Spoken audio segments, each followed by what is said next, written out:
कुछ ऐसे स्पॉट्स होते हैं बंदों के या खवातीन के, ब्लैक उसमें बर्ड्स को बोलते हैं। जो धूप में थोड़े से ज्यादा प्रोमिनेंट होते हैं और वो छाव में होते हैं तो कम प्रोमिनेंट होते हैं। तो आलू होता है ना सिंबल, जी जी। हर सीजन का जो भी आलू, उसको कद्दूकश करके उसका पानी निकाल लें।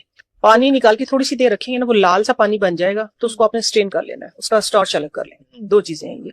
तो आपने जो आलू का पानी होगा उसके अंदर लेमन निचोड़ना है, और थोड़ा सा ही, एक अगर 2 चम्मच आलू का पानी है तो साथ में 1 चम्मच लेमन जूस हो, क्योंकि विटामिन सी से जाते हैं ये, और उसके अंदर भी ब्लीचिंग एजेंट मौजूद है जो आलू होता है, ठीक है, वो भी कलर को साफ करता है। खास तौर पे स्टार्च हटा देना, खुद ही स्टार्च नीचे बैठ जाएगा, वो हिलता भी नहीं है, इतना थिक स्टार्च होता है उसका, ठीक है। तो आप लोगों ने 3 जूस हो गए, उसको कॉटन बॉल के साथ ना फेस इस तरीके से, और या उसको इस तरह करें कि ज्यादा सारा बना के उसके आइस क्यूब बना लें। हाँ जी, आइस क्यूब बना लें। वो आइस क्यूब निकाल के आप इस पे फेस पे मसाज करेंगे ना, मसाज करेंगे तो वो ये होगा कि एकदम से एक तो आपके जो पोर्स ओपन होते हैं वो मिनिमाइज हो जाएंगे, और खास तौर पे जो आपका क्वेश्चन है ना, ये जो ब्राउन स्पॉट होते हैं, ब्राउन स्पॉट का बहुत बड़ा इलाज है। और जो उसका स्टार्च निकला है ना, उसका अलग है, वो झुर्रियों के लिए, वो झुर्रियों के लिए उसमें थोड़ा सा हनी, थोड़ी सी कॉफी डाल के वो एक मास्क बन जाएगा। आलू का स्टार्च जो नीचे बैठ गया है, थोड़ी सी उसके अंदर आपने कॉफी डालनी है और थोड़ा सा हनी डाल के उसको मिक्स करें, मिक्स करके आप फेस के ऊपर उसका लेप करें, पूरा एक फेस मास्क बन गया।